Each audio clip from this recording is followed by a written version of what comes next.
kudyara miti koko kune hutano Masangano. Kudyara miti koko kune hutano Masangano. Kudyara miti koko kune hutano Masangano. Kudyara miti koko kune hutano Masangano.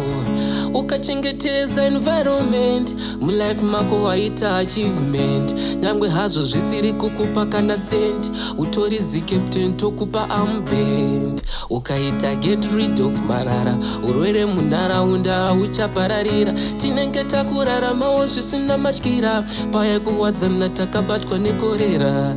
Recycle, reuse, reduce, chinhu chakanaka guys ngatichichoose. Vakawanda vakugadzira mufoods nemarara iwayo rega ndikuudze. Recycle, reuse, reduce, chinhu chakanaka guys ngatichichoose. Vakawanda vakugadzira mufoods nemarara iwayo rega ndikuudze. Kuchengetedza miti, environment udyara miti.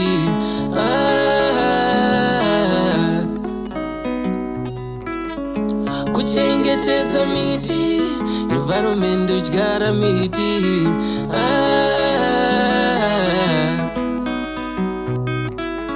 What beautifies our environment?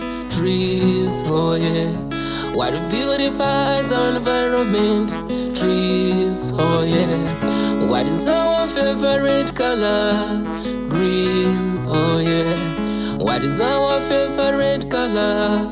Green, oh yeah. Kuwadzana takatobata udyara miti project yedu. Pakudyara miti ndinewe. Kuwadzana takatobata udyara miti project yedu. Pakudyara miti ndinewe. Ukaona wadyara matrees, wawana mweya wekufema uri free. Ngatisagare takazviisa mucheri, tichingotema miti kasingamboperi. Bora mberi, ini muchandiona ndava kuseri. Ndichingodyara miti kasingamboperi, asi mamiti usave munyengeri. Mukadzisango idzo dzawana shelter, tawana mumvuri, takabenefita.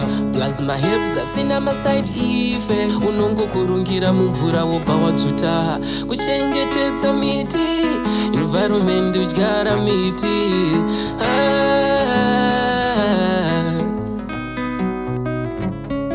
Kuchengetedza miti, environment udyara miti.